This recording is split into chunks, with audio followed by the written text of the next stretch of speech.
Okay. Yeah. Okay. Welcome to the KDrama Show with Ashley and Kim. That's Ashley. That's Kim. We're here to recap and relive our favorite moments of episodes 1 through 4 of Love Next Door. Because Kim couldn't watch 5 through 8. We're going to jump right in. So if you have not yet, make sure you go watch 1 through 4 before you hang out with us here on today's episode of KDrama Show. So without further ado, let's jump into it. Welcome to the KDrama Show. I'm Ashley. And I'm Kim. We're here to unpack your all-time favorite Korean dramas and chat about all the reasons that we find these shows so charming. And so addictive. And we know you do too, so settle in with some ramen and a boba tea while we dive into the KDrama Show with Ashley and Kim.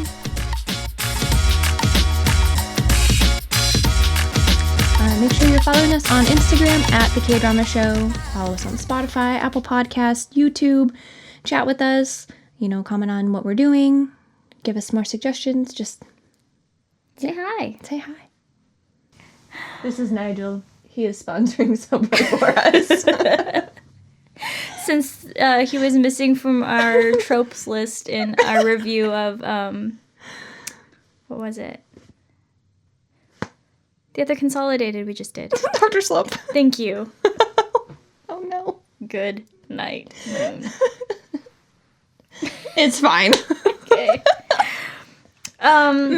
So Love Next Door was a pretty recent release. It was released in 2024. And this is one that Ashley had watched. Did you watch it as soon as it had come out? I waited for all of the episodes to be released. Smart. Because otherwise it's not bingeable if they're not out. I need more than 2 episodes. Otherwise I go a little crazy. Anyway. But it was written by Shin Ha-eun and directed by Yoo Jae-won. And it aired on TVN from August 17th to October 6th, 2024. So this is like less than a year old still. Mm-hmm. I don't think I realized quite how new it was. I thought it was maybe a 2023 release. But go stream it on Netflix. Super cute so far. It's adorable. I finished it in 3 days. Did you? Between work and... Mm-hmm. I think I was taking class at that time. It had to be done. It had no choice. All right, so our main cast. So we have Jung Hae-in. He is our male lead. He is in Love Next Door, Snowdrop, with Jisoo. Right? Yes. Something in the Rain, One Spring Night, DP, While You Were Sleeping, and Kim just discovered he's also in Goblin. He is who we lovingly called Taehi Oppa. Taehi Oppa is his real name. Tune In for Love, Prison Playbook, Reply 1988, Startup, The Age of Blood, and many, many more. He's in Startup too? That's what it said. I haven't seen that one yet. I love that show. So, and then our female lead is Jung So-min. She's in Love Next Door, Alchemy of Souls, Love Reset, Because This Is My First Life, Playful Kiss, What's Wrong with Secretary Kim? She's Miso's mom. The Smile Has Left Your Eyes, The Sound of Your Heart, Abyss, Love Again, Be Melodramatic, and My Roommate is Gumiho, and also many, many more. She had at least 30 different titles. Our next part of our second lead syndrome, we have Kim Ji-yoon. She is in Check-in Hanyang, Love Next Door, Again My Life, $1 Lawyer, Dr. Prisoner, Longing for You, 19 to 20, and she had a few more that I wasn't very familiar with them. This is Mom. Yeah, Mom. Yep. Then we have Yoon Ji-yeon, and he is our second lead. He is our bromance.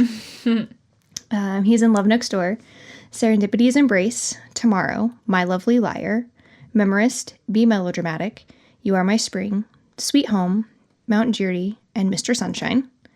And I think he had a couple others that, again, I did not recognize at all. And then I have our second set of important characters to the story, because this is a very unique show of how many characters are integral to each other's stories. So we have Jang Young-nam, who plays SeokRyu Sok, who is SeungHyo's mom, so our main guy's mom. She's in Love Next Door, The Firefighters, Metamorphosis, 4 p.m., It's Okay to Not Be Okay, Captivating the King, Crash Course in Romance, The Crowned Clown, Confidential Assignment, The Devil Judge, The Smile Has Left Your Eyes, Badland Hunters, and also had many, many more. Have you ever watched The Crown Clown? I have not. I've seen bits and pieces. It looks really good. Very interesting. It's a very interesting one. So because it's a period piece, right? Yeah, it's a historical drama. The main guy is, what else is he in? Is he the guy from? He's the young king in Goblin, I believe. I'm gonna look it up because I feel like I may have just lied to you. I feel like if I remember seeing the face correctly, he's either in Hotel de Luna or... That's it. That must be it. He is that guy? Or the other actor I'm thinking of would be the one from Cafe Minimdang. No. So it is Hotel de Luna. Hotel de Luna. Okay. And Startup. Oh, all right. I apparently really need to watch Startup now. Yes, I keep telling you that. Sorry. I didn't mean to. You're good. Next, we have Park Ji-young, who plays Nam Mi-suk, that is SeokRyu's mom. She's in Love Next Door, The Matchmakers, Hidden Face, The Fugitive of Joseon, Little Women, Moon Lovers, Scarlet Heart Ryol, Doctor Detective, The Red Sleeve, The Liar and His Lover, and also many more. Then we have... That's right. She's the... Sorry. I love that you're like... Oh, the yeah. Liar and His Lover. That's one of my... I think that one's so cute. Next, we have Lee Sung-joon. He is in Love Next Door. Oh, he plays Choi Kyung-jung, who is SeungHyo's dad. He's in Love Next Door, Find Me in Your Memory, Behind Your Touch, The Tale of Nokdu, Strong Girl Namsoon, Castaway Diva, Memories of the Alhambra, Descendants of the Sun, Dr. Slump, he's the therapist, Psychiatrist, too. Mr. Sunshine, Hotel de Luna, Doom at Your Service, Record of Youth, and also many more. Plays an interesting character in Record of Youth. I'm holding off to watch that one for us to talk about. Then we have Jo Han-to, who plays Bae Kyun-sik. He is SeokRyu's dad. We know him from Kyeonsong Creature, Love Next Door, Vincenzo, Mount Jiri, Hometown Cha-Cha-Cha, 100 Days My Prince, Mr. Plankton, The Sound of Magic, Romance is a Bonus Book, The Law Cafe, Juror 8, and he also has many, many more. Yeah, he's in everything. And finally, we have Lee Seung-hyo, who plays Bae Dong-jin. That is SeokRyu's brother. He is actually a singer from the band N-Flying, or New Flying. He is their rapper, vocalist, guitarist, pianist, and the leader of the band. But he's in Love Next Door, Lovely Runner, Shooting Stars, Nevertheless, Must You Go, One Night Study, All Boys High, Big Picture House, Save Me, and Spring of Youth. So those are that's literally his entire videography background, is all those. Which those are some big names. The Shooting Stars, but they use the asterisks. Every time. I will never forgive them for that. No, me neither. It's rough. So those are our two main groups of characters that are actually very important to the show. Okay. I only did deep dives on a couple of characters. That's totally fair. So remind me the main guy's name. Remember the character's name? No. Oh, Jung Hae-in. Is it Jung or Jung? It's Jung, so Jung. Jung Hae-in? Jung Hae-in. He's adorable. He's very cute. He was a great casting. I felt like he, we can get into that, sorry. Yes. His great, I believe it's his great-great-grandfather. Okay. His name was Chung Yak-yong, and he was a very well-known Korean agronomist, philosopher, and poet, known by his art name Tasan, and he was one of the greatest thinkers in the later Joseon period, and he wrote a lot of books at the time, and he was actually the king's personal confidant. So he's basically royal adjacent. Yeah. Yeah. Actually, my mother-in-law has a great-great-grandmother who was in, I believe it was Queen Victoria's. She was her maid of honor. So we're royal adjacent too. By marriage. Lots of marriage. But it's on my mother-in-law's side. That's cool. Kind of cool. My other... No, it went away! My other fun fact was about... what's her name? Jung So-min. Jung So-min. I got you. It's okay. Jung So-min, her childhood dream was actually to become a radio DJ. Can see that. And she had her own radio show titled Jung So-min's Young Secret. And this was in 2018. So it's relatively recent. Yeah. I mean, for us old people, but... That is recent. I thought that was adorable. That is cute. Who knows? Maybe we'll take off like she did. Yes, please. No, that sounds terrible. Sounds I like a like lot of pressure. staying home. Yes. But that's my not so deep dive. Okay, I like it. Before we get into it, I don't know why I haven't brought this up to you. So, SeokRyu, the younger brother, Okay. being part of N Flying, Uh-huh. I actually discovered them like 2 months ago Mm-hmm. because they're like more alternate rock Okay. style kind of. They are like, they remind me of like early BTS, Yeah. kind of like that style. But they have a lot of OSTs, and that's probably because of him being in different shows. I've been listening to them a lot lately, actually. Yeah. Like, they debuted in Japan first. Really? And then So is he Japanese? the group debuted in Japan first in, like, 2013. Weird. And Same then, year as BTS? Same year then? as BTS. And then after they, like, kind of, like, made some movement in Japan, they came over to Korea. So tropes and themes. In episode 1, we kind of get the feel that this is going to be a coming-of-age story. Mostly because we look at, like, SeokRyu. I hate her name. It is hard to pronounce. Ryu.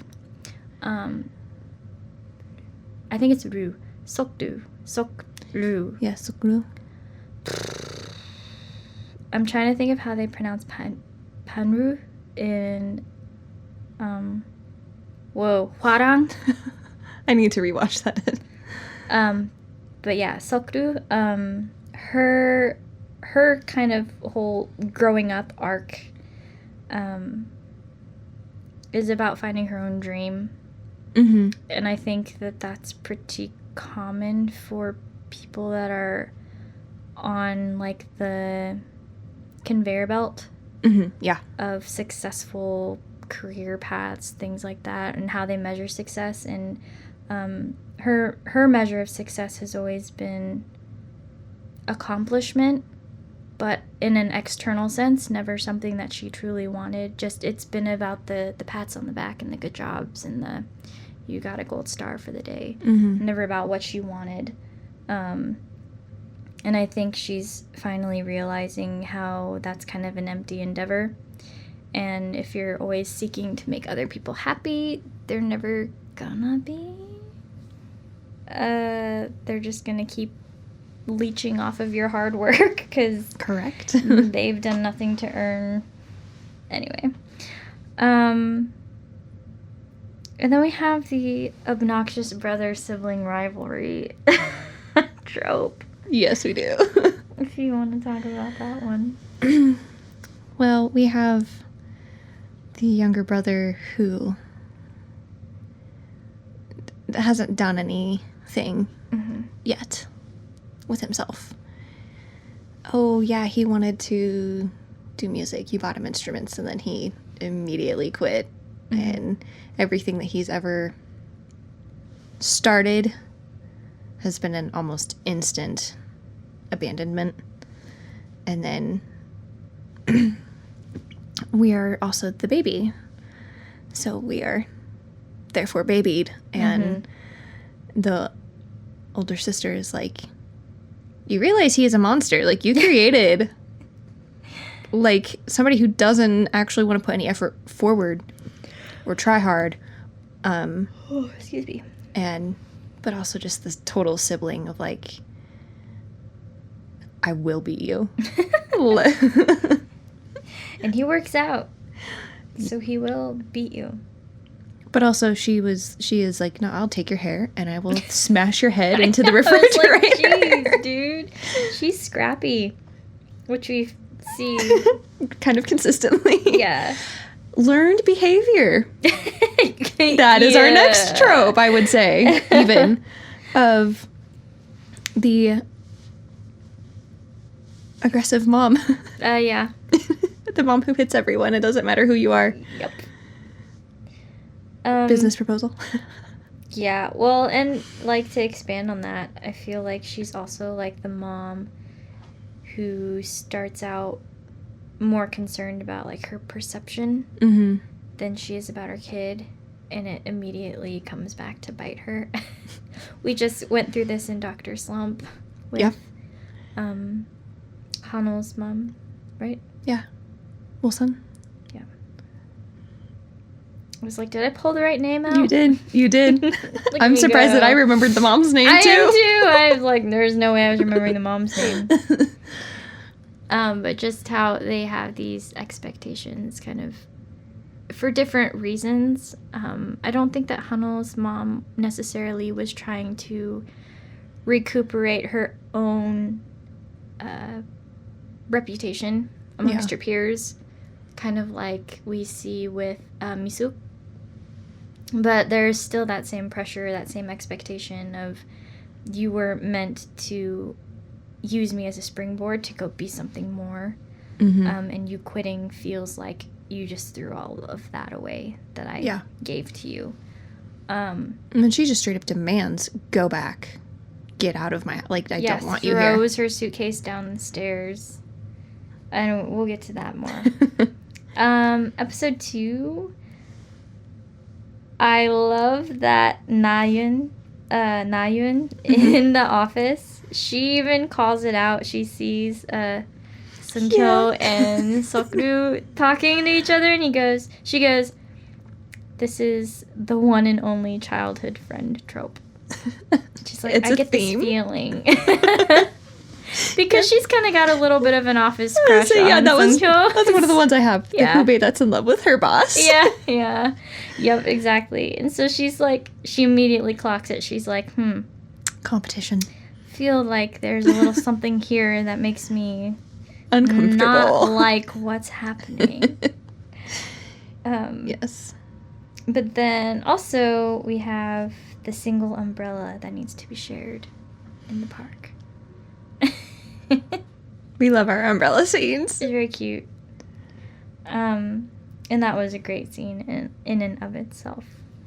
But do you have any tropes and themes you wanted to talk about? I mean, we kind of got all of them. What's the ones you wanted to talk about? Still waiting for my Subway. Thanks, Nigel. Nigel. Shrimp on the barbie. Me trying to trigger every Australian in every single season. Arnar. In various ways. Arnar. Opar.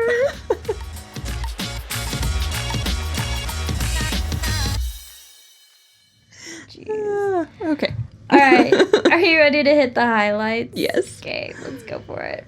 Episode 1.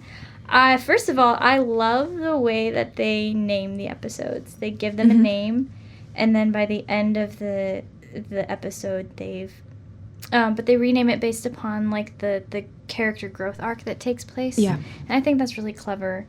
It just sort of highlights the ways that the characters are progressing through their growth arcs, and so anyway, this first one is called Come Back.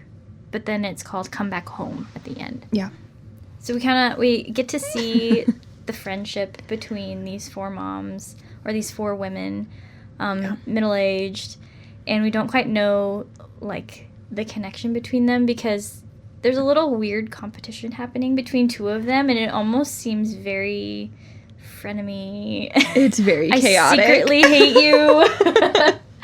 But I love it. The one is, like, talking about the Botox, and someone else goes, oh, did you do something to your skin too? And she goes, yeah, I did a prune juice cleanse. And then she farts on her friends, and they all run away. I was like, that would probably be me if we're being totally honest. I say that will be you and me in our 50s, 60s, and being like, yeah, so this happened today, and this is what we're doing. You and the beef organ farts. I'm just kidding. I don't know if that's a thing. Actually, that's not been a thing at all. That's good, because that seems like that would be really rank.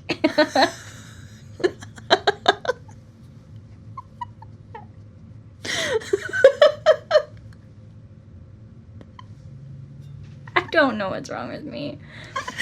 A lot. We went to the immediate poop conversation. Please don't joke. Everything goes back to poop.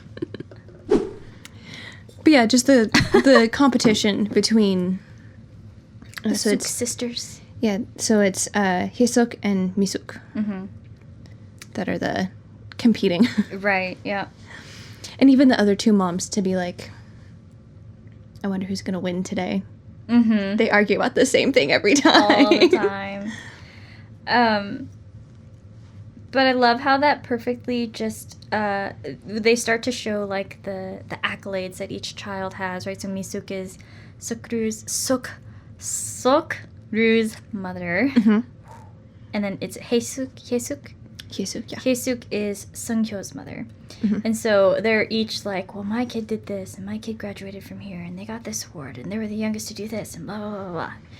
And then it just shows, I think that SeungHyo's mom is going to win today because he's winning an award. And it goes to the award show. And I love how this sets up who he is so well, because at first you're like, oh, he's this, like, Chaebol-esque, super high and mighty, sort of Full of himself, hoity-toity full sort of of it. guy, yeah. But he's just like, thank you, and walks away. Like, he couldn't care less to He be was there. late to begin with. Because he was busy. Instead of getting an award for some great thing that he did, he was off at the next project, which was a memorial park for, like, a funeral home or a what are they called? Just like the memorial buildings that where you would go visit, like, Like your mausoleums? Yeah, kind yeah, of? Yeah. essentially. And he's trying to, like, pay tribute to these people, and, like, that's where his heart is at, that's where his mind is at, is how can he take on a project that will actually benefit others and Mean something. speak to them, yeah. And then he's like, cool, the award, we kind of got to play this game in order to get the funding, but where his heart truly is with his work. And I love how that becomes, like, a theme for him, and it just so nicely frames, like, his character as being a normal dude. Right. So I'll say, well, I love, because episode 1 really just sets the relationships of the friendships of SeungHyo and SeokRyu. Like, they're basically siblings. The way that they treat each other. Where it's, she's come home and she has not told a single person that she's come back home. yeah. And her other best friend, Moem, is, like, supposed to be helping her, be like, yeah, we're going to surprise my mom. She's like, I need you, because otherwise I'm going to die today. Like, I will die. I need you here. And she runs off because she is a paramedic and she gets an emergency call. So the next person that she runs into is SeungHyo, and the way that he covers for her, even though he's like, why are you here? Like, do I really have to deal with you right now? Yeah. Like, seriously? But then still will cover for each other. And the box debacle. The box, yeah.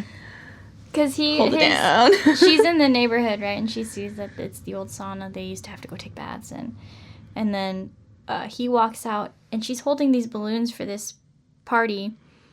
And she, like, lets them go, and they share this moment where you're almost like, oh my gosh, it's like love at first sight. They haven't seen each other in years. And then they immediately start, like, yelling at each other. Bickering. Yeah, exactly. Immediately. And then as they're bickering, she gets cornered by her parents, right? And so she's like, box it is, and goes under the box.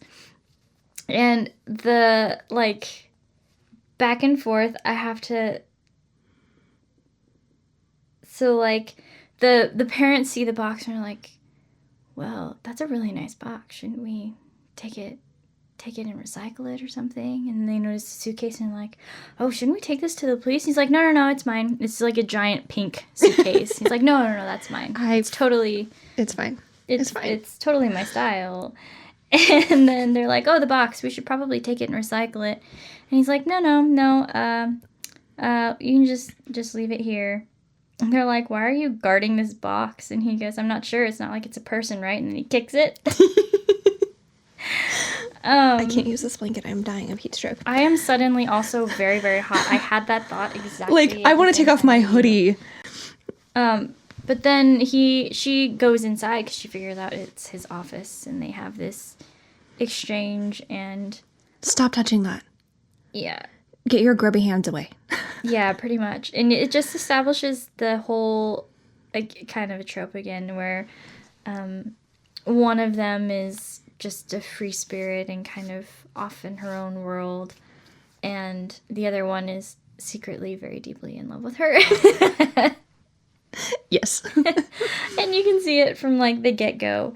Because honestly, I thought that the show was setting them up to be, like, equal hatred, like, across the board. Oh, okay, yeah. And so I was very pleasantly surprised to see that it didn't go that direction, because sometimes that feels just a little bit like the Forced. low-hanging fruit, you know what I mean, when it comes to these stories. And so for him to be covering up feelings, which we find out, like, in episode 3 or 4, just makes it that much richer for me. Because I think we've all been there. We've all been like, ha ha ha, buddy, I love you. Will you marry me? Like Joey with Rachel from Friends. Yeah, except for no one will be as cringy as... No. Oh, no, Joey wasn't cringy. No, Not Ross. I freaking hate Ross. But Joey just being like, you know, she's like, oh, good morning. And he's like, good morning. And in his mind, he's like, I love you. I know, yeah. Trying to eat his cereal. I know. But even with, despite all of their bickering, you know, when it's getting, she's like, okay, I have to go home. And they grew up literally next door to each other. Like, throw pebbles at each other's windows and, like, have conversations out the window. And so she's going home, or he's going home, and she's walking, and he's like, will you stop following me? And she's like, I live over here. Like, fight me. She's like, but also, like, I need you to stay with me. Like, Please don't go. I need you to witness my murder. Please help me, because I'm going to die. And she unpacks, I love that she unpacks her suitcase and puts on layers, and he's going, what are you doing? She's like, how many layers do you think I'm going to need? How hard? I can take that helmet off of that bike over and she there. even asks him to, like, hit me. Like, I need to know that I have enough layers on. And he's just like, are you ill? Like, how unwell are you right now? And when she finally confesses of, like, because he's like, I need to know the severity to help you. And this is, like, one of the best moments because it does, like, put the friendship and relationship that they have with each other, like, this sets the tone for the rest of the show of, like, or at least the rest of the episodes that we've watched this far, of, like, her back is turned and she's going, no, I quit my job. Yeah. Like, I couldn't take it anymore. She compares it to a computer, which that is very millennial, as we will see, of, like, my system got overheated. It was, like, too many windows are open and it, like, I malfunctioned. I couldn't do it. And his face just falls, and because he's like, oh yeah, you did. But, like, he's like, oh, hi, Auntie. And she goes, you can't fool me again. Yeah. And her mom is standing behind, like, what? And it's not just her mom. No. It's her mom, her dad, and SeungHyo's mother and father as well. And it's the beating with the... the onions. The leeks. The leeks. And yeah, the whole time that she's just like, yep, I quit my job. Mm-hmm. And I also broke off my engagement.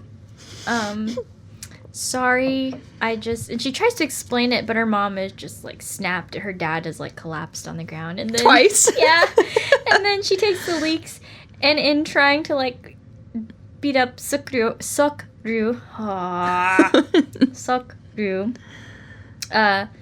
SeungHyo is taking like the brunt of it because she's hiding behind him. So much for the layers. I just need to use my shield. And then Hae-suk is like, why are you beating up my precious child? And then the final thing that, like, stops the fighting is when SeokRyu's father tries to step in and gets a leak to the eyeball. And it looked very real. I think it probably was an accident. Yeah, like, it looked like he actually got hit in the eye. And then he's just like, stop. Everybody stop. I'm sure there's a good reason for all of this. And And then I think that's when she breaks the news that she quit her job. No, that she had broke off her engagement. I thought because the first was I quit my job. Was it? Okay. And then when the break happened, she goes, "Oh, by the way, I also broke off my engagement." Okay. Yeah. And the beatings commence again. Yeah, it was. Well, and then she says, there are 3 types of people who get married: the dumb, the poor, and the masochist. Marriage is like leaving the festival before it begins. What? I think she was just saying things No, to she try did. and She did say the marriage thing first. Oh yeah, and then that's when she's like, I also quit my job. Okay, yeah, you're right. And then the dad collapses again. But yeah, but at that point, SeungHyo's like, all right, we're getting out of here. And she grabs his arm, and she's like, just pretend like it's hide and seek, like we were kids. And it flashes back to them being kids in, like, that exact same neighborhood, running, holding hands, and playing hide and seek.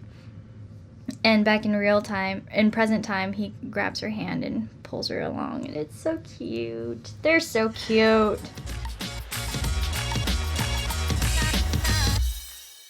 He asks her, like, okay, what really happened? And she's like, I broke off the engagement because I cheated. Yeah, that's the story that she's giving. And he's like, no, you didn't. You didn't do that. And she's like, yeah, I did. Why would you not believe me? He's like, you wouldn't have done that.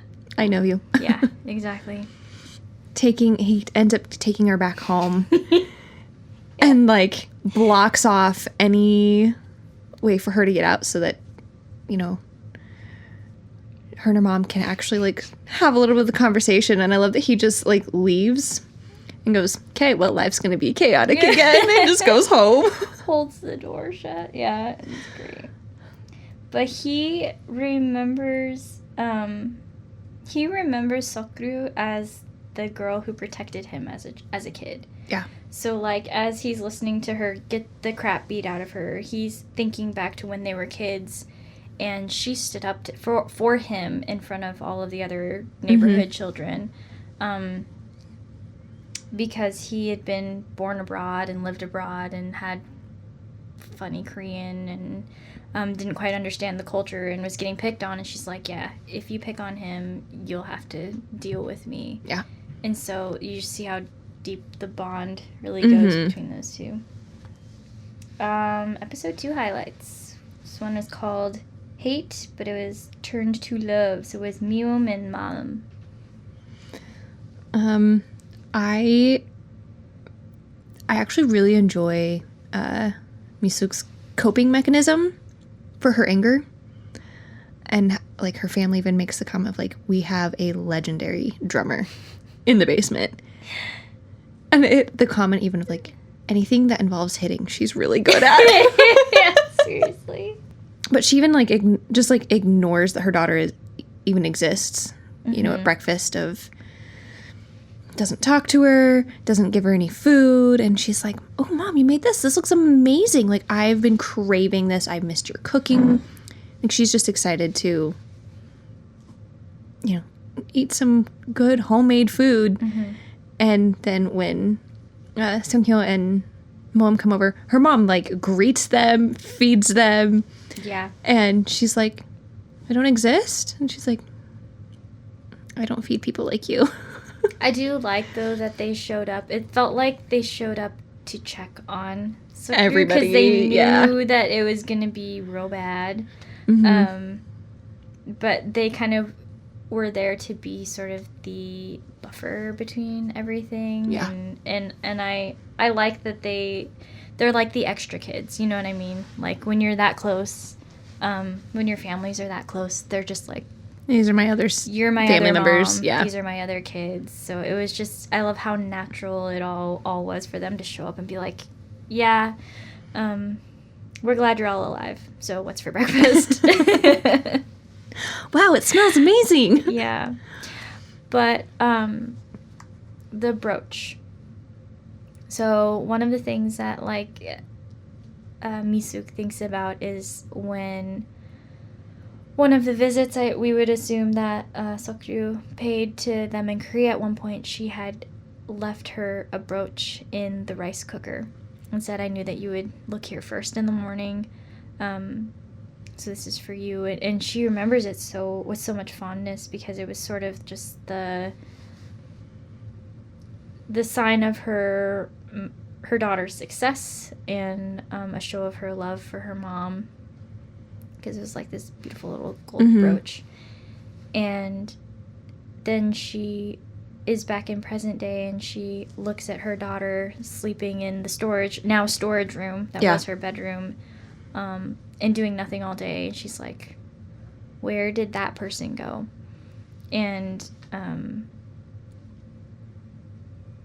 it kind of shows you the measuring stick with which she was looking at her daughter's success as well, with like, the money, the accolades, the reputation, those kinds of things were... The bragging rights, really. Amongst her friends. And it was embarrassing for her to have to look at her now like a bum daughter who doesn't do anything at home all day. I liked... This is at the very beginning of the episode where the two are back in high school doing odd jobs for money, and he's like, what's the point of working? He's like, you just blow your money. She's like, that's why I work money to spend it.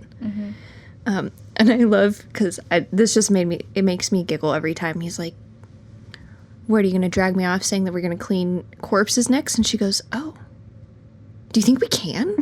How well do you think we get paid? And so like her thing has always just been, at least in those days, it was like, yeah, I just want to spend my money. I want to have fun with it, rather than I do nothing but work and I have money, but I don't have time to spend don't have any time to spend it now. It's not nearly as fun anymore. I like that we see, though, and you can kind of clock it. You kind of clocked it in the street, the first episode, when the parents all showed up outside of SeungHyo's office with the box thing. How he's very formal to his own mother, and then to Mi-sook, she's like, did you eat? And he's like, yeah, and he like smiles at her, and they have this little banter back and forth about you need to be eating proper meals and all that stuff, as you would expect him to have with his mom, right? Yeah. And we come to find out in this episode that Hye-sook was a foreign dignitary. Yeah, she currently is as well. Travels around. Yep, she goes on assignments all over and was rarely ever home. And so she hired Mi-sook to take care of him because they were right there. And that's one of her best friends. One of her best friends. She trusted her.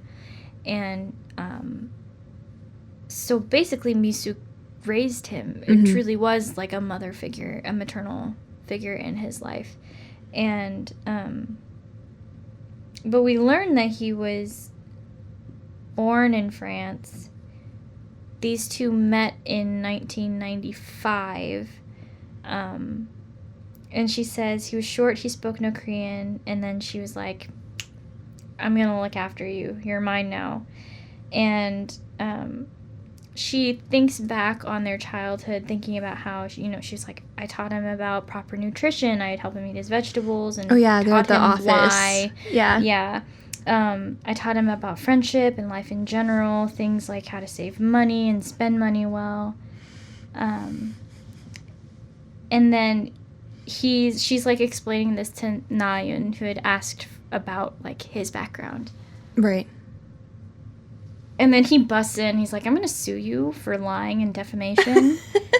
And he's like, she was the first lunatic I've ever met in my life. And in his memory, he says her face was always dirty. She was always in my face. She was always noisy. And she would walk in on me using the bathroom. And then she feed me things gave me all the foods that I hated. Because she didn't want them either. Exactly. And she stole his money. So he's like, one day I'm gonna get my revenge on you. And that's Beware. And that's when Na-yoon says to Myung-woo, they fall into the one and only childhood friend trope. Yeah.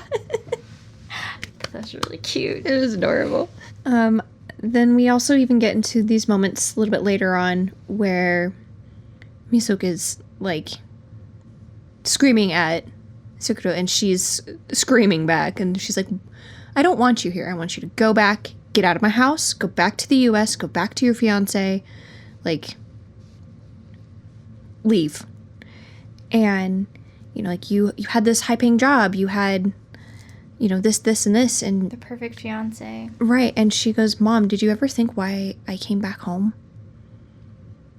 Well, and even to expand on your point a little bit, like, to back up a little bit, she is so fixated on saving this whole situation lifestyle that she goes to call the fiance. Yeah. Who doesn't answer. And then SeokRyu, she catches her. Yeah, and deletes his number. His number out of her phone. Because she's like, stop. Like, I need you to stop. Like, please, can you just for a second... Trust that I wonder did even this. Yeah. Why I came home. You know, I needed a break.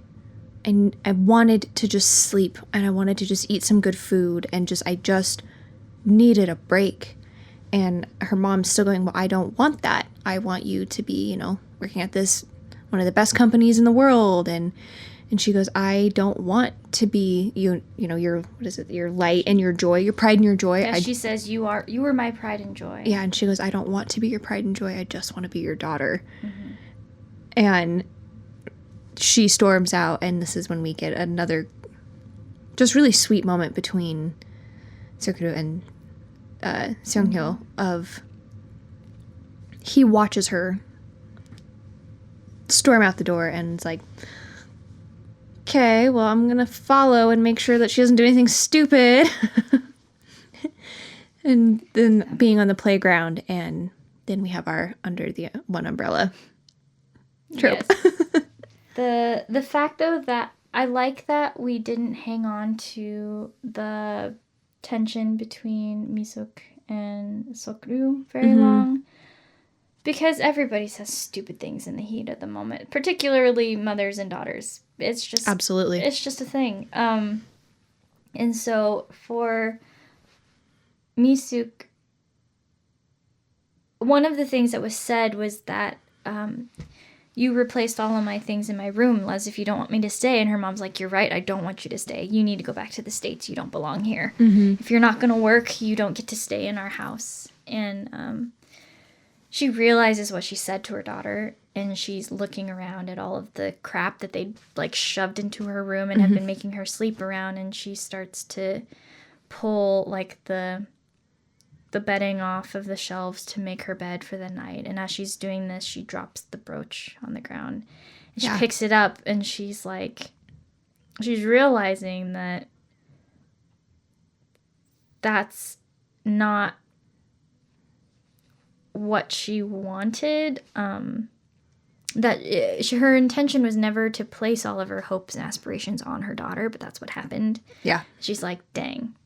This is where we are now. Oops. And then the next day, we see that she goes to talk to SeokRyu in the morning after she had pinned the brooch on herself. And SeokRyu has already left. And she has some papers. She's wandering around town. We don't really know what she's doing. But she comes back later in the day. And her parents greet her. And they're all like, hi, daughter. And she's just like, I'm going to my room. I can't deal with you people. And she gets to her room, and it has been beautifully remodeled with brand new furniture. All of the junk is gone. And you see her mom hear SeokRyu upstairs, and she smiles to herself. She's like, I did that for you. Yeah, this is what I wanted. I'm glad you like it. But we find out that the person that had actually redesigned it, Misuk had reached out to SeungHyo as a favor and was like, she needs a new bedroom and I need you to do this. And the detail with which he assembled the bedroom, he tried to recreate her childhood bedroom. Yeah. And even later that night when SeokRyu lays down to go to bed, she looks up and she sees that he had gone through and one by one placed a ton of glow stars on her ceiling, just like she had done in high school. It was very sweet. So cute. It was a labor of love. But our umbrella trope. Yeah, because he tries to... SeungHyo asks SeokRyu, like, why did you, like... What's going on? Like, they are best friends still. Mm-hmm. Like... And also, like, you know how your mom is. And, just trying to have this conversation. And she has a very hard time letting anything out. We're very closed off. Mm-hmm. And because she just goes, remember when you were too scared to climb up this high? And he just sits down next to her and he's like, yeah, well, I'm not a child now. I am a grown man. Yeah. Hint, hint. Elbow, elbow, hello. The fact that they're able just to have a conversation that means nothing and just to be in each other's company, which is really all she can handle right now because she's also dealing with her mom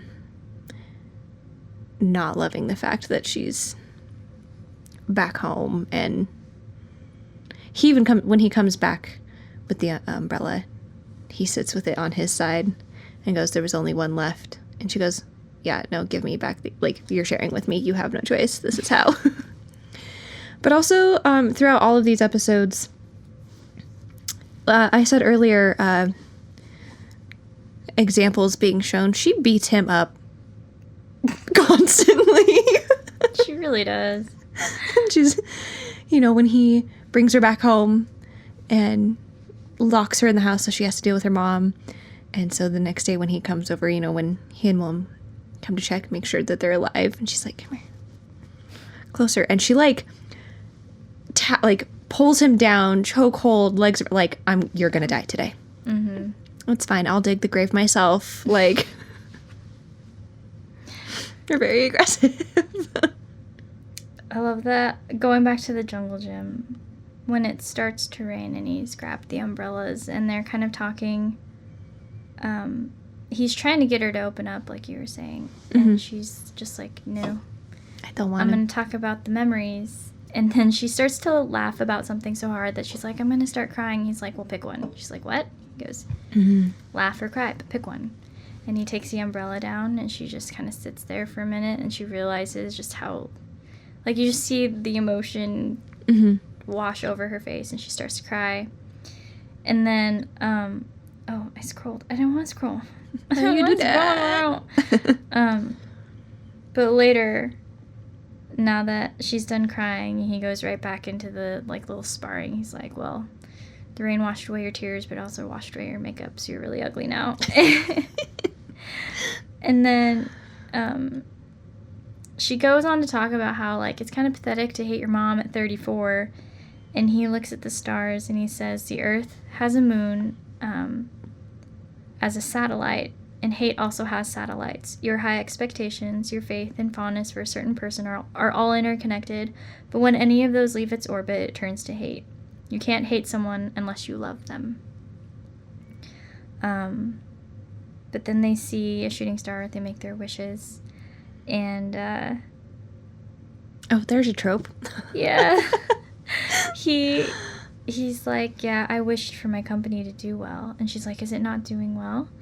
And she's like, tell me their names. I'm going to camp outside their offices until they pay you. And he's like, yeah, no, let's not do that. Let's go eat. And she's like, please not let anybody know that we know each other. Yeah. And she's like, let's go eat udon. And she's like, can you read my mind? That was my wish. He's like, what are you, 5? Maybe. SeungHyo and Myung-woo are on their way to meet with yes. a reporter. Right. And right. as they are, we realize that it's the reporter that Moem had met in the previous episode and was super infatuated with, or not infatuated with, the reporter she had met when she tried to help that homeless man. Yes. And he tried to intervene and almost got his butt kicked, and she ended up saving him. Yes. But as they're walking to meet this reporter, the reporter actually rushes past and tries to help this Ajumma who's got this cart full of boxes, and she's taking it and to trade it in for cash. But she's crashed in front of like these cars that are just honking at her. Yeah, and so SeungHyo also helps, and they learn that this woman is really struggling to make a living, and he looks at the reporter and he's like, do you want to push or pull? Because they're going to help her take the cart to the recycling center. And so the two of them push the cart for her. And as they're leaving, SeungHyo comments on the fact that 2 grown men struggled with that cart, and it only earned her less than $3 for her trouble.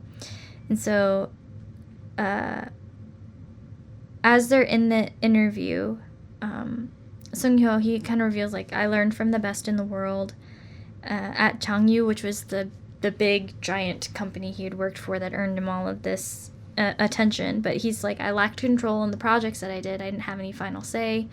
Everything was sort of taken away from me.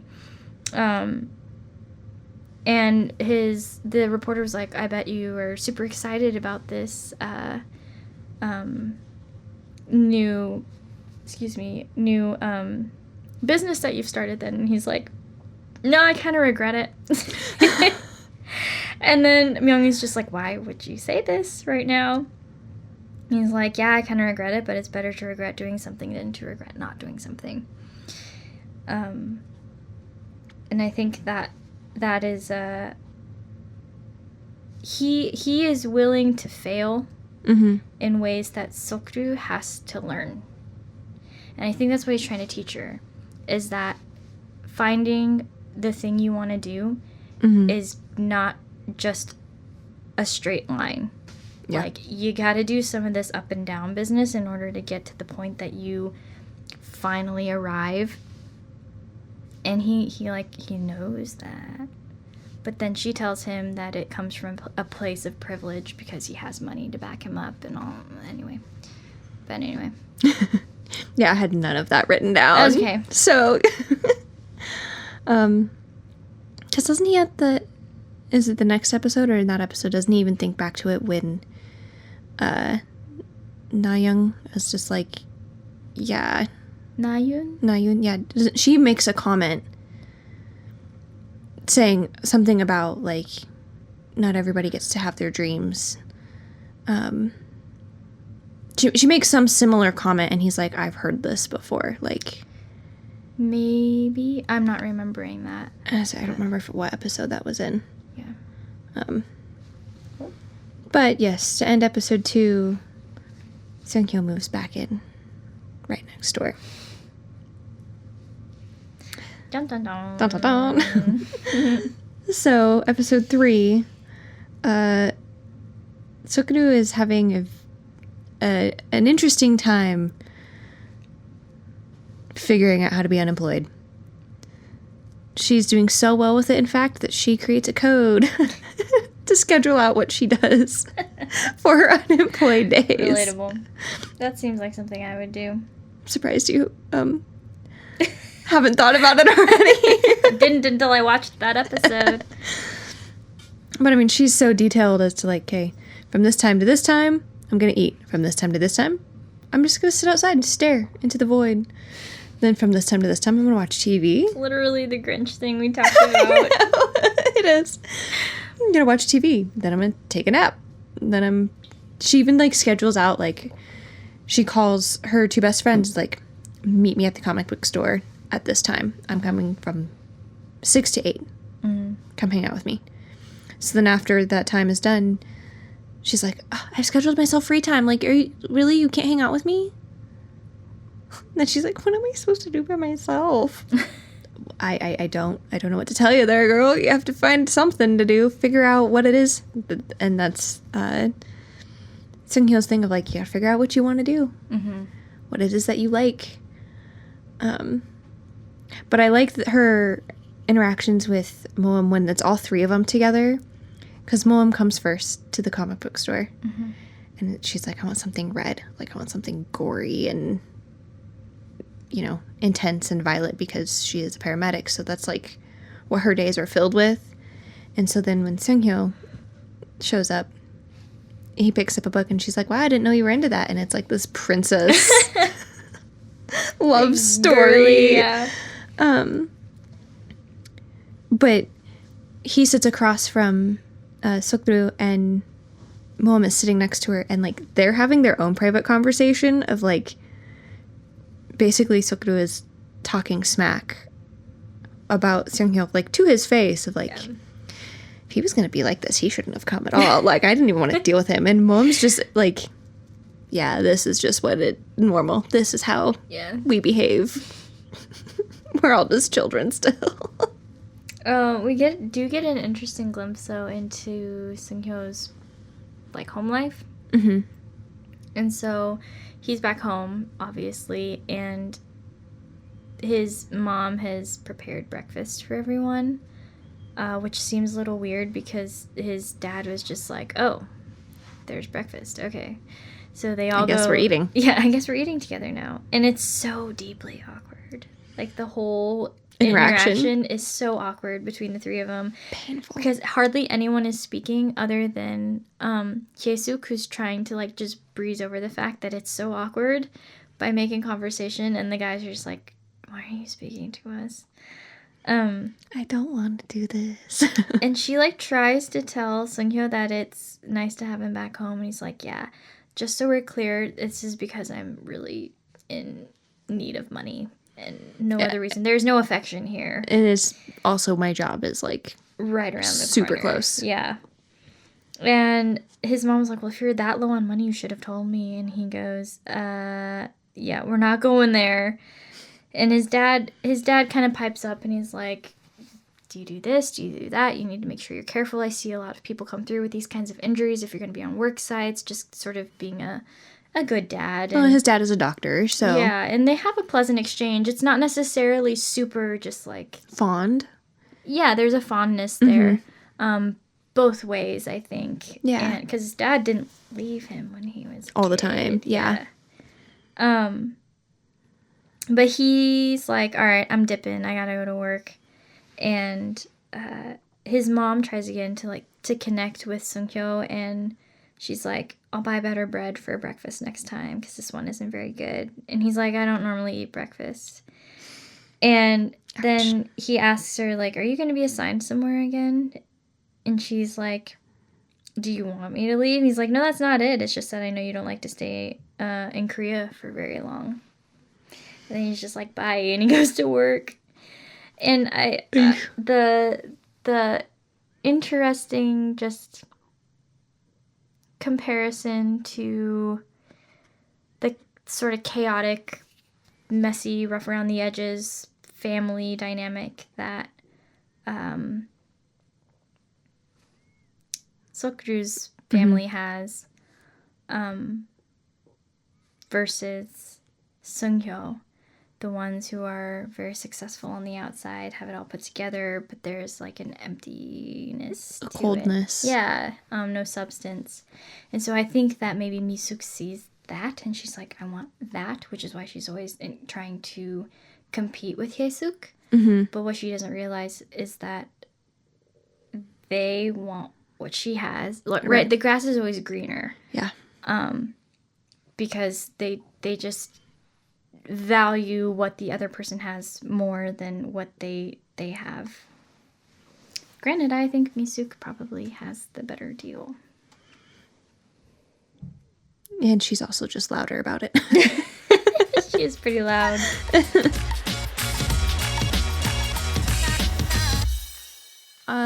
Something that changes with Mi-suk is she quits nagging SeokRyu, and she's just like, you know what? Because she goes to the tteokbokki shop that her husband runs. Gyunchik. So, I mean, he runs the tteokbokki shop. That's their income. That's their job. But he had been hired to do like 100 rolls of kimbap, which takes a lot of time. And so they're both working there, and he asks, like, are you really just going to stop harassing our daughter about this? And she goes, yeah. Because I realize the more I harass and the more I get involved, the more she's going to stay. And I want her to leave. So I'm just going to leave her alone. I'm going to basically make her realize on her own that she has to go back. Mm-hmm. And good luck. I mean, the approach is correct, but the intention is a little less than. Still a little misplaced. Atelier, I think that's how you say it. Atelier? Atelier. I don't know if it's supposed to be like that or if it's... I'm not. I'm pretty sure it's Atelier. I looked it up for my ID and then I promptly forgot it. But anyway, their architecture firm, they're bidding on this retirement community, and it's very prestigious. Whole lot of money involved in it, and it could be the thing that rights the ship, right, with their debts and their need for funding. But SeungHyo is kind of torn between this and the fact that his old high school alma mater is in need of a pool remodel. And the reason that this hits so close to home for him is because he was training for the U.S. Olympic national team, the Korean national team. Yeah. And he qualified. Like, he made the team. He made the team. And so, obviously, there's some weird something going on there, fixation going on there. And so he goes to the school around the same time that SeokRyu actually went to the school as well, ran into a teacher at the kimbap shop. While they're there, they look for a time capsule that they had buried in between two trees. And while they're digging for the time capsule, they run into an old teacher who's like, no. No, yeah, you were right the first time. I was right the first time? Yeah. Because he was there for, like, the application. Yes. And SeokRyu was... That's what it was. Okay, so delivering kimbap. So they were there... Or an order of something. The teacher runs into them and is like, hey, let's go talk. And she's like, hey, I would love it if you talk to some of the classes about how successful you are and that you're an alum and all of these things, like, inspire the kids. And so SeungHyo's like, bye, and leaves SeokRyu to do it, which is uncomfortable, obviously, because she doesn't work anywhere anymore. And as she's doing that, SeungHyo has gone to the pool, and he's, like, looking through and dipping his hand in and reminiscing about another time. But they meet outside the school after SeokRyu's given her presentation, and he's like, we need to go over here. And she's like, no. And they get a little scrappy with each other, and he goes so far as, like, grab her by the collar, and she's like, why would you grab a woman like that? And he's like, I think of you as gender neutral. Okay. You're not a woman. You're not a woman. But they go to look for a time capsule they had buried with Moem while they were in high school. And they leave right before they find it. Mm-hmm. But SeungHyo goes to meet with the development people. With other people, yeah. Yeah, for the retirement community. And that doesn't go quite as well as Myung-woo was hoping for when they all but tell him to commit plagiarism and be like, make this design but cheaper. Yeah. This is, I want you to, quote, draw inspiration from these plans, from these renowned international architects. And he's like, then why do you need me? Then go hire them. Yeah, and that's kind of the point he's trying to get across to, is it Myung-woo?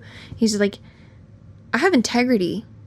Like, because Myung-woo's going, we can change things as we go. We make subtle changes along. He's like, no, we will get sued. Mm-hmm. Everything that we have attempted to build thus far will be taken away from us because this is just, it's fraud. It's plagiarism. Like, no. Yeah. And Myung-woo goes like, you're too wrapped up in wanting to do this pool because it hits home for you rather than making money for the people that we have to take care of.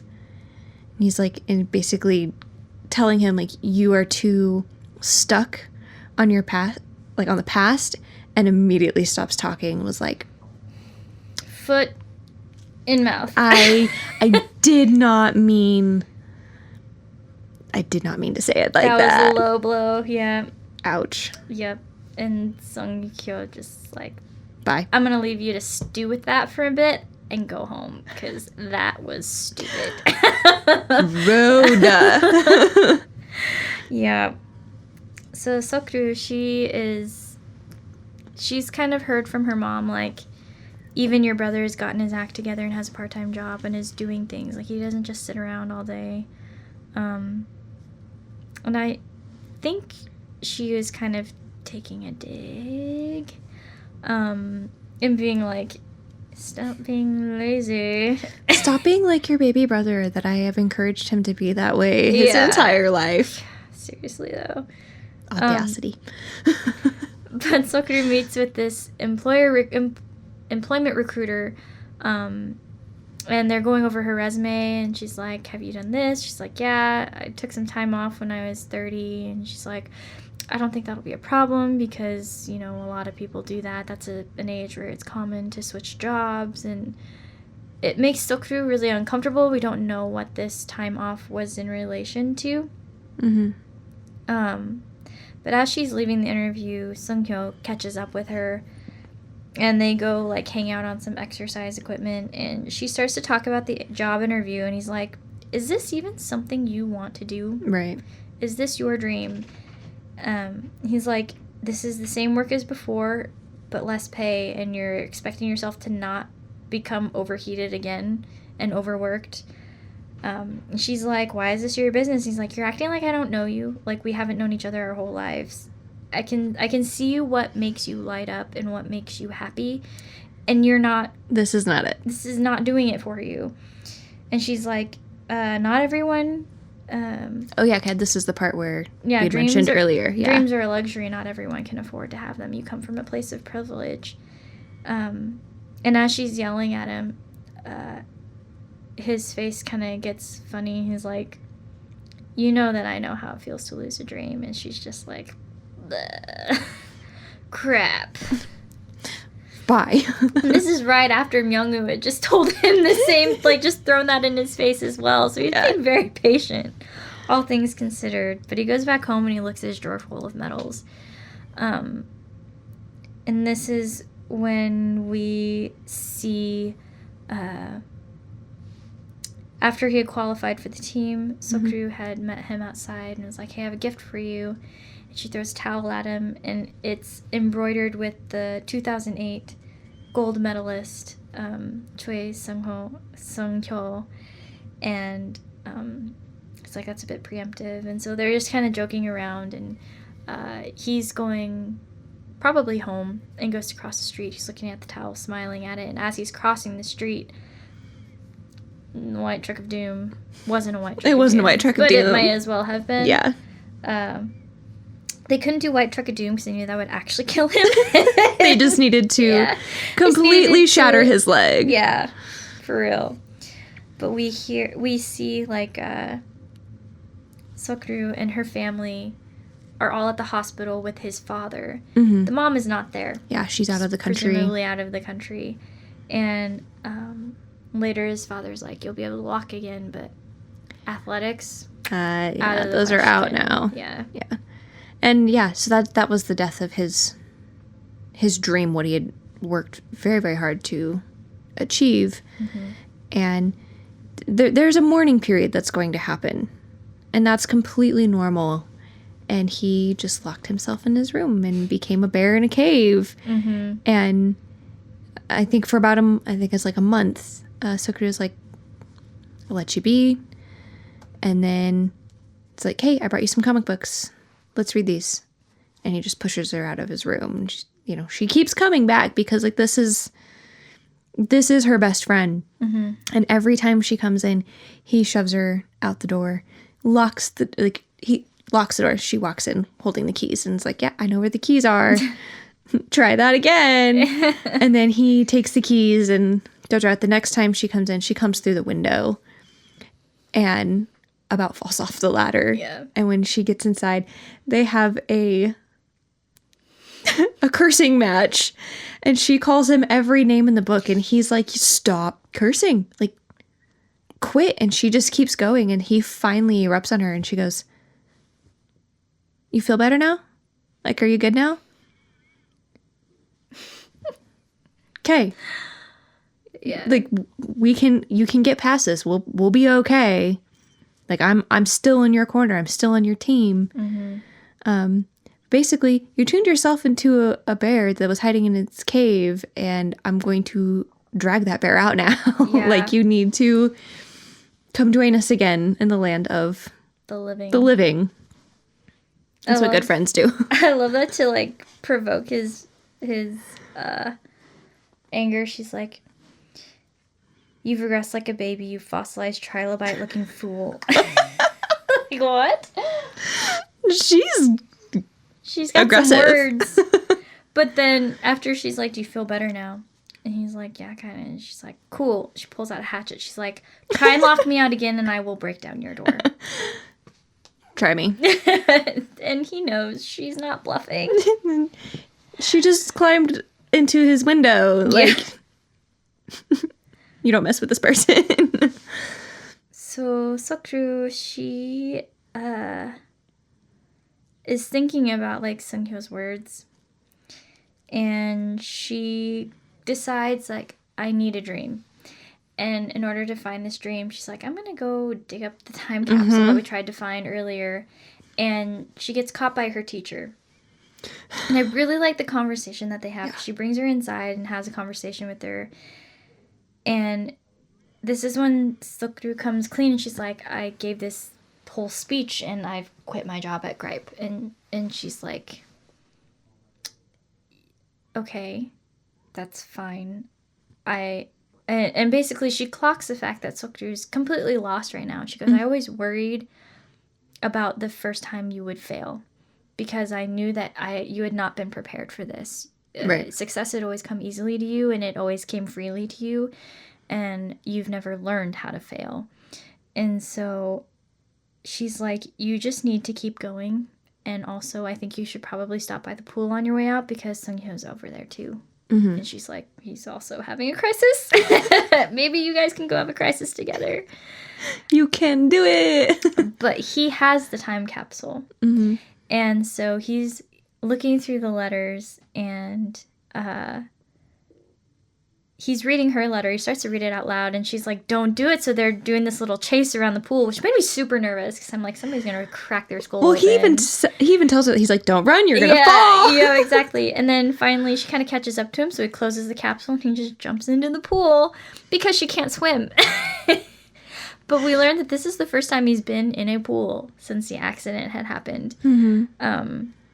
He's just like, you need to stop moping around, find the bear that, you know, right, used to exist. And so she jumps in and she's like drowning. She's also like, give me the capsule. Like, I can't believe you just did that because we are poking the bear also. Yeah. So she jumps in though and then promptly starts to drown. And so he like tosses the capsule and he picks her up and holds her. And then he's like teaching her how to float. And she finally learns how to float. And he's like, you just need to learn to stop and enjoy the stillness. And the minute she starts to talk about Gripe again, she's like, starts to drown. But they have this conversation where he's like, or she says she admits she was nervous about leaving her job. She felt like she was no one without her job at Gripe. Is it Gripe or Gripe? It's probably Gripe. Yeah, because it sounds close to grape. Yeah, and he admits to feeling the same way after losing his dream, but he did it and she can do it too. Mm-hmm. And so she's like, if you could swim again, would you still be an architect? And he's like, yeah, I would. Then he says, if you could go back to Gripe, would you? And she says no. And then he's like, hypothetically, if you could save your engagement, would you? And then she's like, no. But we flash back to the three of these guys writing their letters. Their letters, yeah. And we learned that maybe some of the reason he asked this was because his letter was saying, surely by now, it's been 10 years, you've already confessed your feelings to SeokRyu.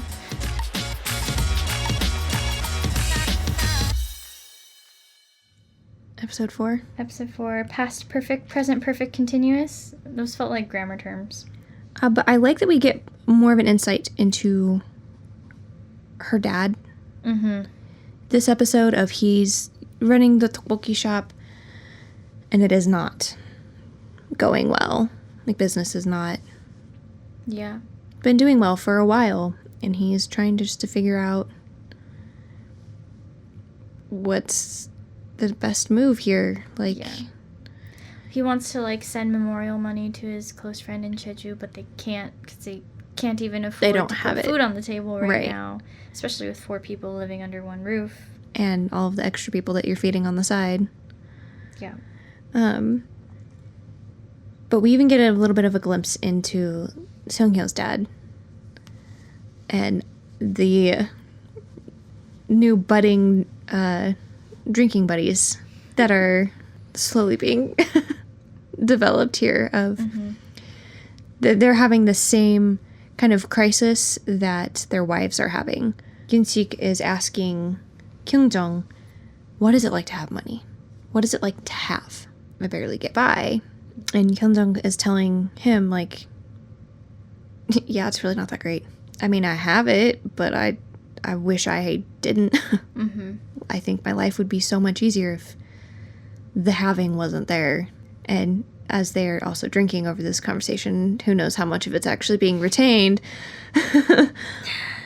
But they're at least being open and honest about where they are at compared to the wives who are best friends, who are actually friends, because the husbands, like, they're are like kind of friends in passing. By association. Yeah, they're not like, no, we hang out, we talk, this is probably the first real conversation that it's been just the two of them for probably the most of the time that they've known each other, whereas their wives are constantly going back and forth of like, well, here's what my child has, well, there's what my child has. The drunken walk home and picking the roses and the scolding of like, no, go home. Well, I don't want to go home if you're going to yell at me. Some of that goes back to when they were talking about the money, and Misuk's like, we don't have the money to send.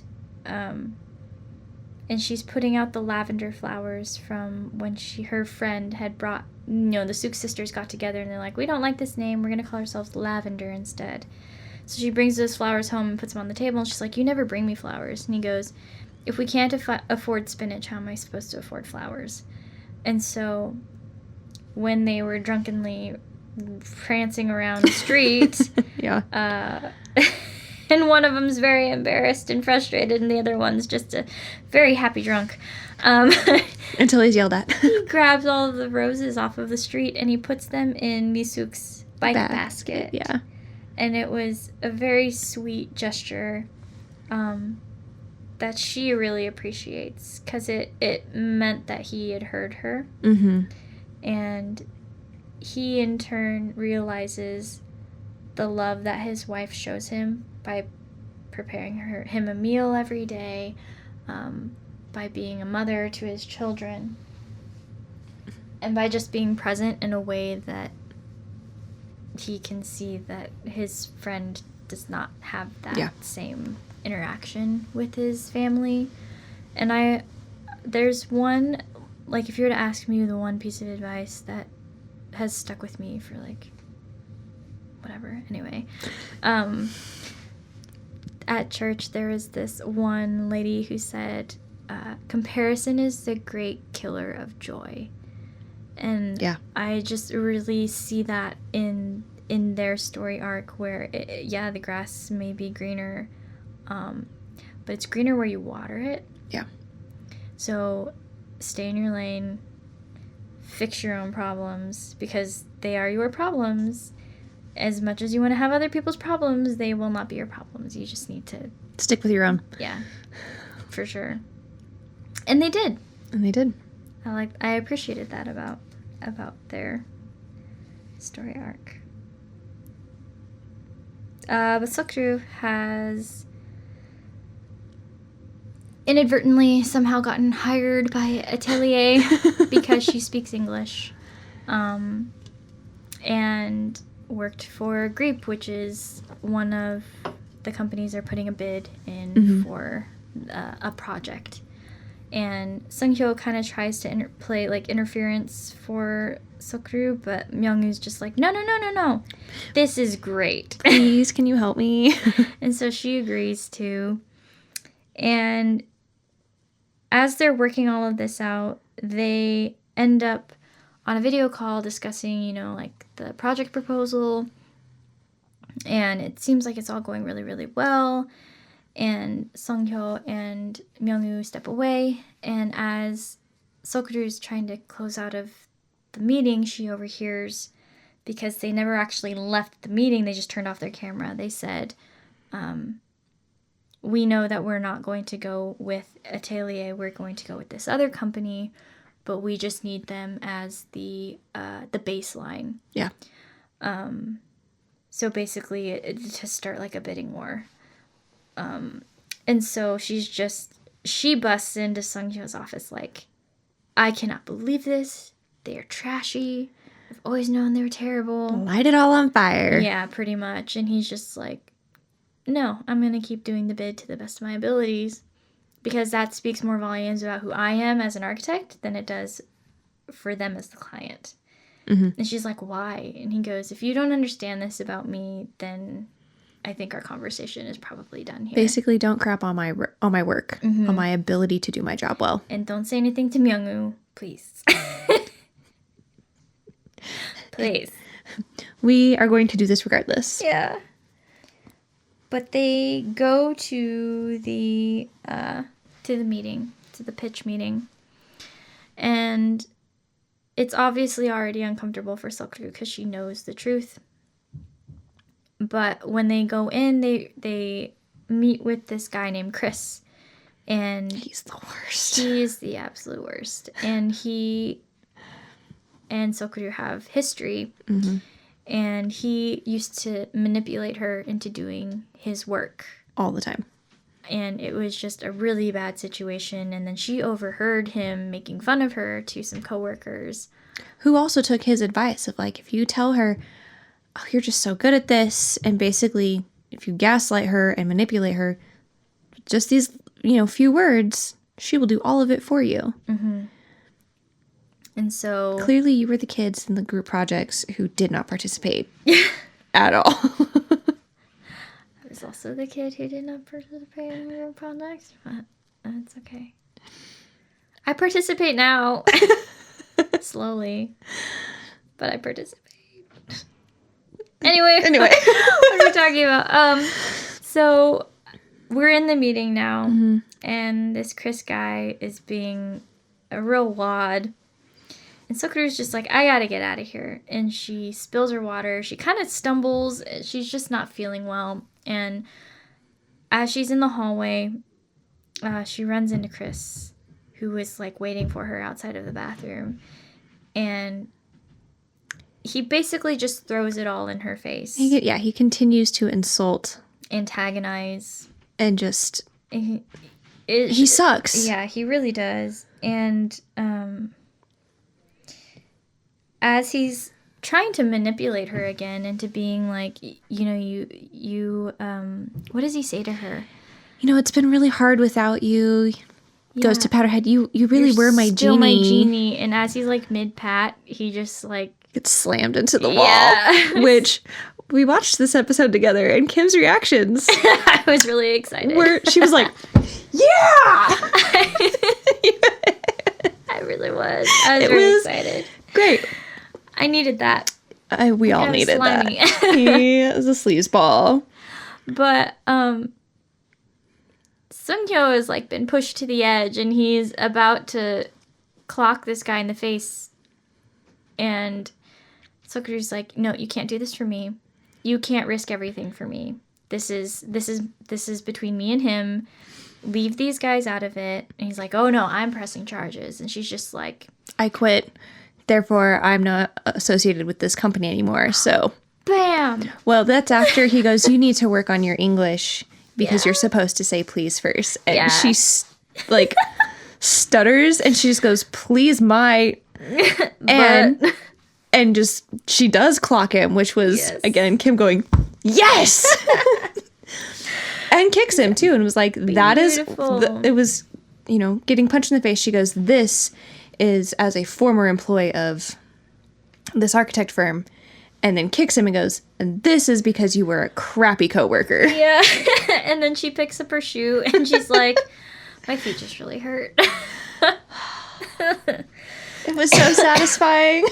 But the lead project manager sees all of this, and SeokRyu just kind of walks away, and SeungHyo follows her. They go and kind of have this heart-to-heart, and they're just talking about, she's like, I realize now that a lot of this was my fault. And he's like, hello, this was workplace harassment.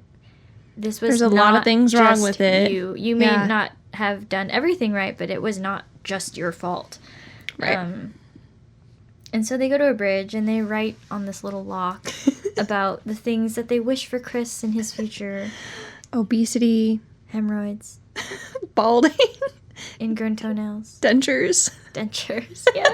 It was great. He's like, I'm running out of space. Well, because the best part was he gets to ingrown toenail and he goes, isn't that a bit too much? After everything else that you've wished upon this person. We draw the line at toenails. That's the first one.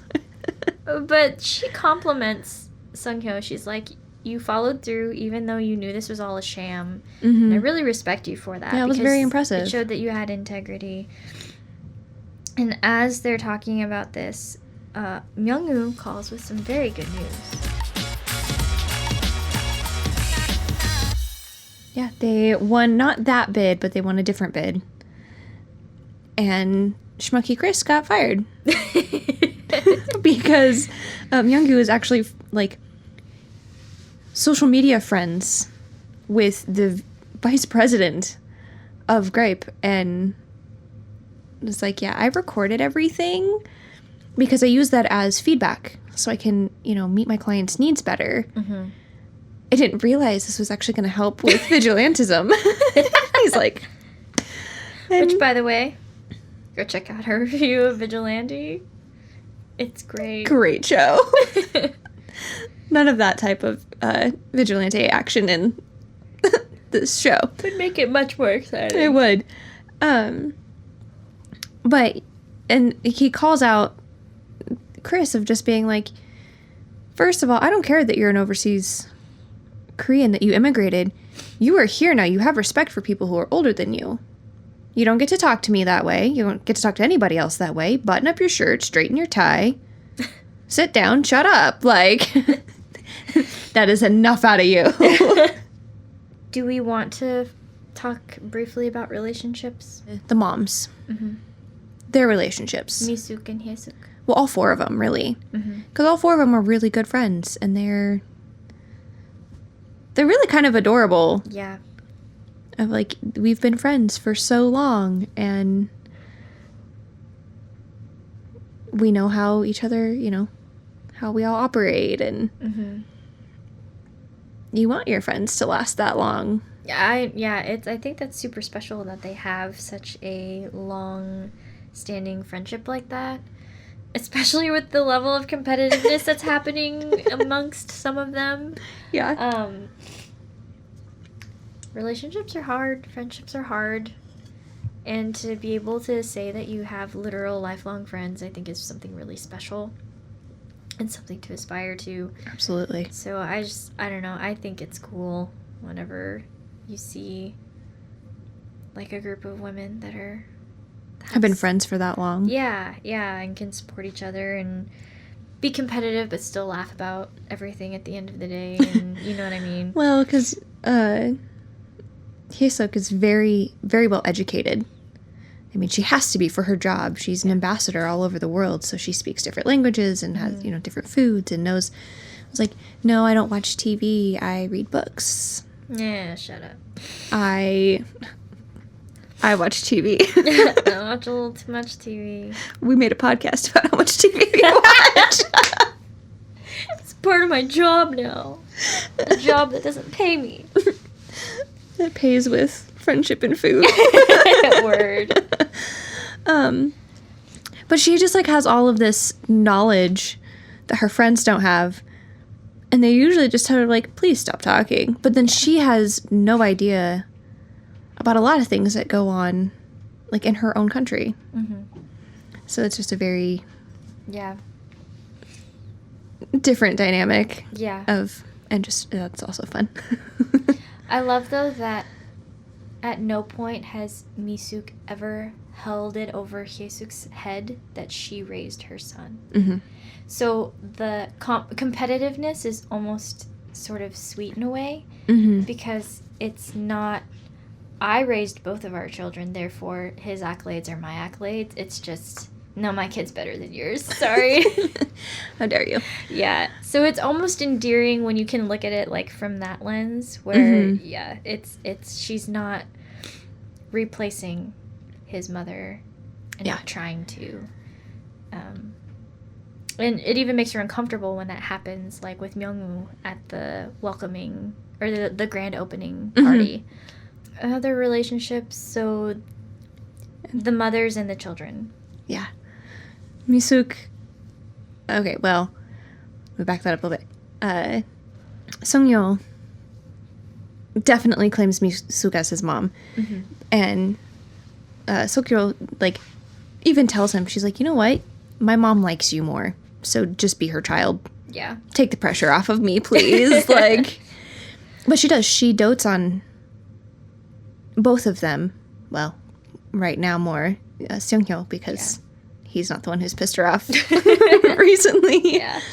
But yeah, I mean, she's adopted all of these kids, and they all love her. Mm-hmm. Whereas Hyesuk is wanting to be mom, and SeungHyo's like, do you know what that means? Like, are you sure? And I think that some of SeungHyo's like motivation for trying to walk SeokRyu through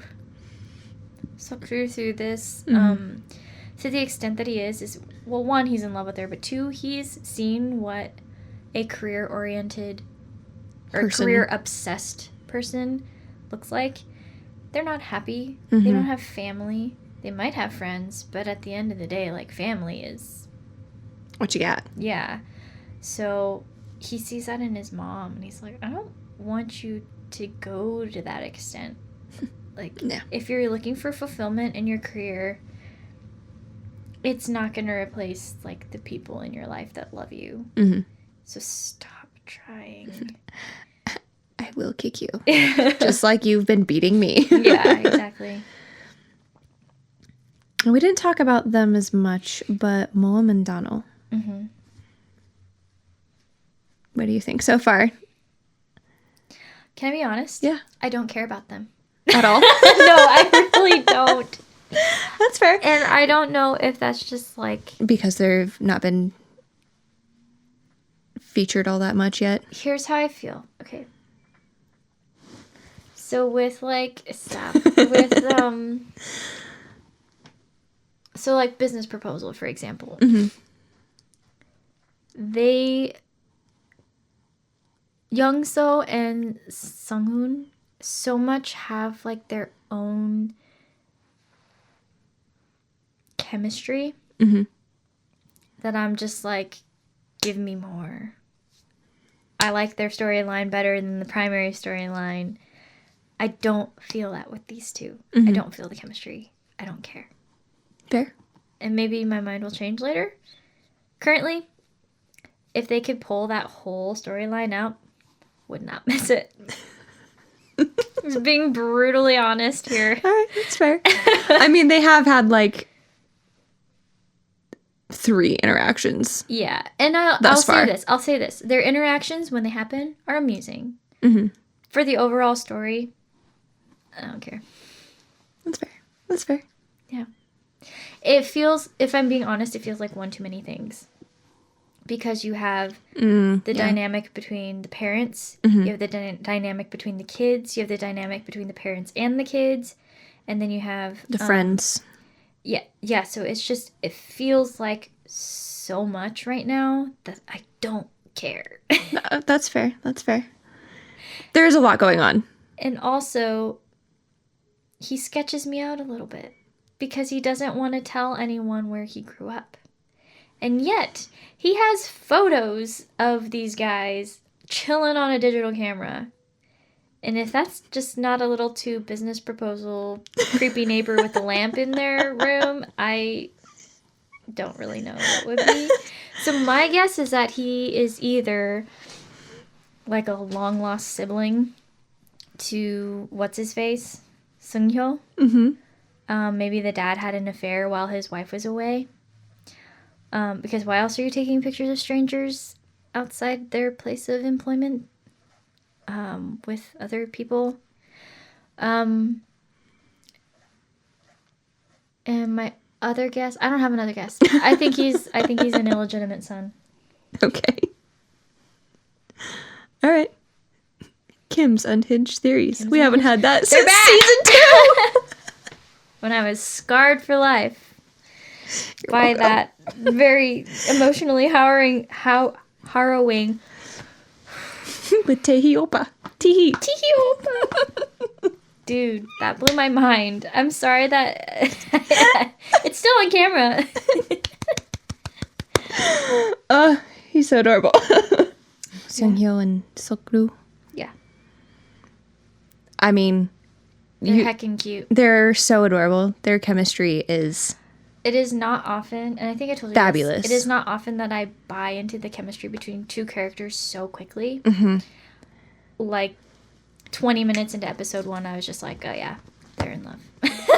Yeah. I love them together. Well, they're just, they fill their roles. Like, the casting was beyond perfect. They don't for those two. No. They complement perfectly. Yeah. Yeah, so that first initial, like, you even said of, like, oh, I thought it was, like, they were going to be, like, love at first sight, and it was, like, instant bickering. Wah, wah. And you're like, okay. So then when she does go around in his office and pulls one of us and trips and pulls over the bookshelf. Onto herself. And he catches it and hurts himself in the process. Again. Also, hi. We are both. But just he's so fed up with her, but also, like, so happy that she's home. Yeah. But because he's just, like, instantly like, I told you not to mess around. Like, stop touching stuff.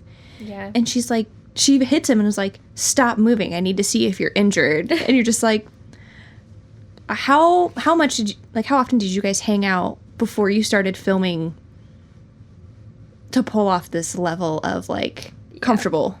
Yeah. Or they're just that good. Or they're just that good. Or they're in love with each other. That's my assumption. It's like, Young-sik and Bo-young. Yes. Still have my fingers crossed for that one. Forever shipping them. Hoping that one day they'll just reveal that they have 3 children. And they've been married this whole time. Beautiful homestead somewhere. They've just been living a secret life for the last 10 years. That would be... I'm here for it. Lovely. So the story so far. Mm-hmm. What do you think? I don't know if you know this, but this is a pun based off of a pop punk band called The Story So Far. TSSF. No, I'm completely lost. It's okay. But yeah, The Story So Far. For me, it is like this beautiful blend of King the Land and Dr. Slump. Takes the best parts of both of those shows and throws them into one for me. Yeah. Where Dr. Slump can hit a little bit heavy Because in it's about ways being that in I a slump. don't necessarily want to visit all the time, for a casual watch. Yeah. And King the Land can almost be a little too kitschy in some ways, where Sarang can be a little dumb, if we're being honest. And I think that this perfectly walks that line between like reality and fantasy love story, where it's not so real that you're like, man, this is I a wanted lot. to escape my stress, not jump back into it. And then just the dynamic between the two main characters. I feel like, I don't know. It's an easy watch. It's fun to watch. I really like the chemistry between all of the characters. Funny I say King the Land, and the mom is the older sister from that show. I also just, again, the chemistry between the two leads. You can like immediately tell that there's this weird like childhood friendship dynamic, but there is just like this hint of tension because they're adults now. And the way they deal with that is like SeokRyu is just like humor. I'm gonna punch you in the arm. If I'm laughing, no one will see that we're actually like trying not to think about it. Super attracted to each other. And then his whole thing is just, I'll just let her do what she does until she's ready to be in a relationship with me, because I've only been waiting for the last 20 years. For my whole life. Yeah. How about you? I, as it's a rewatch, I almost feel like it got better. Yeah? Than the first time I watched it, because again, I binged it hard. I think I even came over and was like, yeah, so I watched this entire show this week on top of like podcast stuff. I vaguely remember this. And you were like, wow, impressive. Like between work and yeah what I had going on at that point, and just I don't know, there's so much to be explored still, because we are only 4 episodes in. I feel like Moem will become a far more interesting character along with Tanho. Like they both, because they actually get featured more. But the relationships between parent and child definitely start to grow. And you know that there's going to be a bunch of what's the word I want? Antics. Well, antics, yes. There's just going to be everything that's currently unsaid start to come up in the next few episodes. Yeah. Of like with Misook, her expectations that are still lingering. Well, with Misook, there's, people with SeungHyo that come up, and like there's just more things that get pulled to the surface, and kind of like a pore strip. Kind of, I guess, yeah. You just can't help but stare at those things. You're like, that was in my face? That's mildly terrifying. But that's not how you feel about the show. No, the show's great so far. But yeah, just the knowing what's coming next. And the different growth arcs in these different characters, and how they work together, and different relationships that form and grow from that are just they're just very cute. It's very fun. I'm just excited for you to get farther in. I'm enjoying it. I'm excited to see how it all plays out. I'm excited for her to finally admit to herself that she likes him. Also, like, the real reason why she came home. Yeah. And what happened when she was 34 years ago. Okay. That was our review of a show. Love Next Door, Thank you. episodes Love 1 Next through Door, 4. episodes 1 through 4. That was exactly what I was going to say. Okay, Nigel says bye. Wait. Check out stuff on... Check out...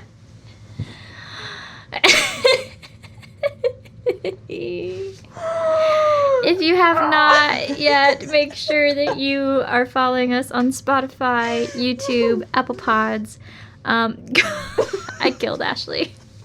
I just wrecked her. Go engage with us on social media. Instagram, we have a few polls out on Spotify that we would love for you guys to take a look at and just let us know what you think about the current season, what you'd like to see. If we could do anything different, please let us know. We want to hear your feedback. But yeah, now you can go do the thing. Now I'm not going to bye. Okay, bye. Like what you're hearing? Go ahead and hit that subscribe button so that you don't miss out on any new episodes. We'd love to connect with you on our Instagram at the KDrama Show. For more behind-the-scenes content, be sure to check out our YouTube channel. Links are in the show notes. Thanks for hanging out with us on the KDrama Show with Ashley and Kim, and we'll see you next time.